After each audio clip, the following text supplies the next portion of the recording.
In the year 1519, a group of Spanish adventurers landed on the coast of what we now call Mexico. They were led by Hernán Cortés, a man with great ambition but, honestly, only a small force, about 500 soldiers. Their destination was the city of Tenochtitlan, which was the capital of the Aztec Empire. At that time, Tenochtitlan stood as one of the largest and most impressive cities in the world. Its canals, temples, and busy streets amazed the Spanish newcomers.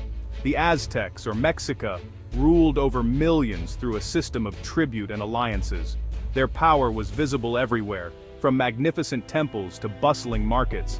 Yet, this outward grandeur hid many underlying tensions.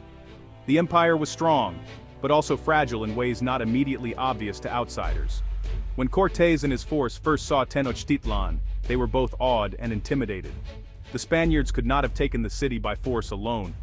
They needed help, and, as events soon showed, they would find it among the local peoples. The story that followed was not simple conquest, but a complex web of choices, alliances, and unforeseen events. This essay explores how a small Spanish force, with the help of many factors, helped bring about the fall of the Aztec Empire. We will see that this was not just a story of better weapons, but of politics, disease, and difficult decisions. Many early stories about the fall of the Aztecs focus on Spanish weapons and horses. These did give the Spaniards some advantages. Guns and steel swords were new to the Americas. Horses gave the Spanish a dramatic presence on the battlefield. Yet these were not the main reasons for the empire's collapse. If weapons alone decided the outcome, the small Spanish force would have failed. They were outnumbered by thousands, sometimes tens of thousands, at every turn. They also faced a skilled and experienced Aztec military.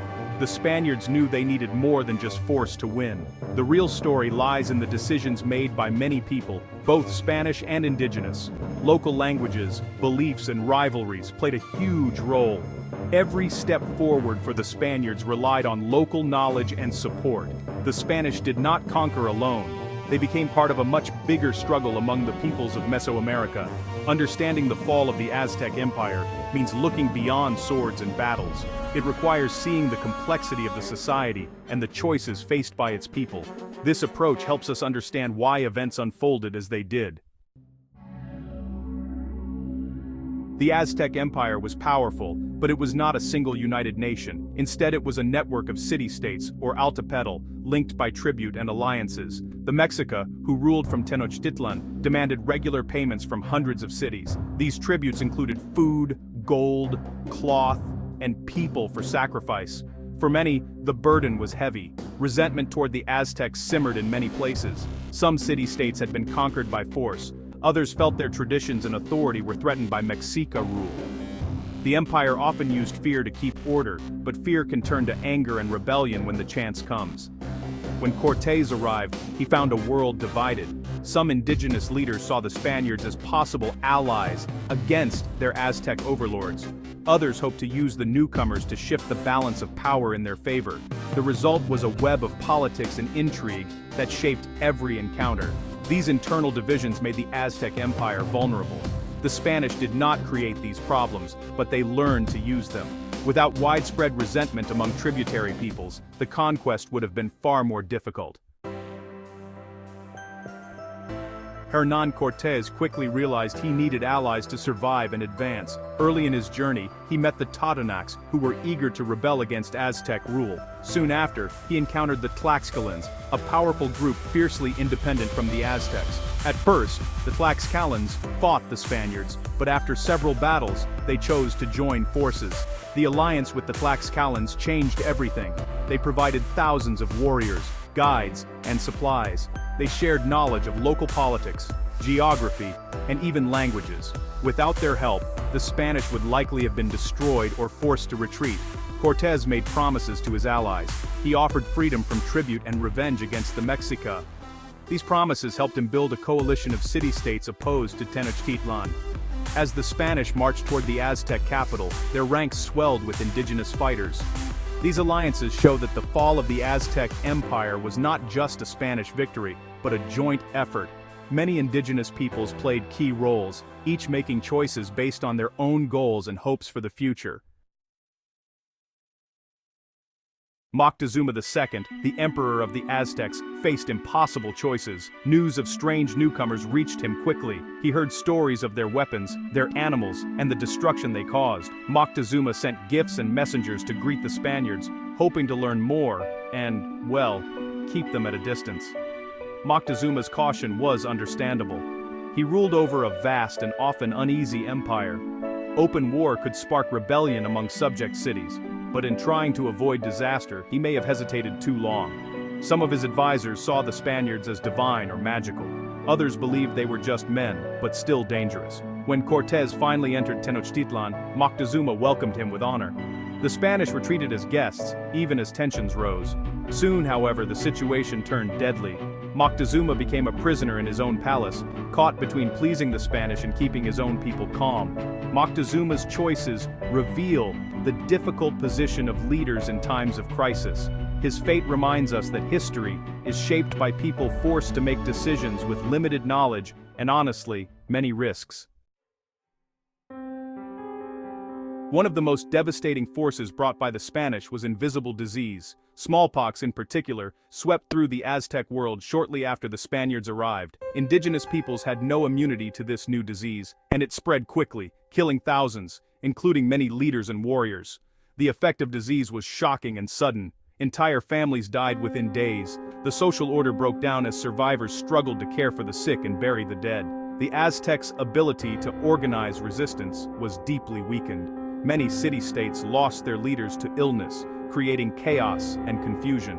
Smallpox also struck at a crucial moment during the siege of Tenochtitlan. The defenders were already under pressure from hunger, fighting, and political upheaval. Disease made it almost impossible to resist effectively. The Spanish and their allies, who had some immunity, suffered far less. Disease was not planned or understood by either side, but it was one of the most powerful forces in the conquest. Its impact cannot be overstated. It changed the balance of power in ways no one could have predicted. By 1521, the Spanish and their allies had surrounded Tenochtitlan. The siege was brutal. Supplies of food and fresh water ran out. The lakes and causeways that once brought life to the city now became barriers, cutting off hope of escape or aid. Inside, the people of Tenochtitlan faced hunger, disease, and constant attack. Some tried to fight on, others hoped for mercy. The Aztec defenders showed great courage, but they were weakened by earlier losses and by the loss of leadership to disease. The Spanish, meanwhile, relied on thousands of indigenous allies to maintain the siege and carry out assaults. Even during the siege, not everyone was united. Stories tell of betrayal, desperate negotiations, and changing sides. Some city districts surrendered while others fought to the end. The final days were marked by chaos and tragedy. When the city finally fell, it was not just a military victory for the Spanish. It was the end of a long struggle involving many peoples, many choices, and many unexpected disasters. The fall of Tenochtitlan marked the end of the Aztec Empire, but it was just the beginning of a new era. The Spanish set about rebuilding the city as Mexico City, the center of their new colony. Indigenous allies who had helped the Spanish now faced new challenges as the Spanish established control. The social and political order of central Mexico changed forever. Old rivalries did not disappear. They were replaced by new struggles for land, power, and survival. Disease continued to devastate communities for decades. Many indigenous peoples tried to adapt, resist, or find a place in the new world the Spanish brought. The Spanish victory was not simple or complete. They relied on indigenous allies for years to come. The blending of cultures, languages, and beliefs created a new society. The Spanish and indigenous peoples influenced each other in unexpected ways. The conquest of the Aztec Empire was not the end. It was the beginning of centuries of change, struggle, and adaptation.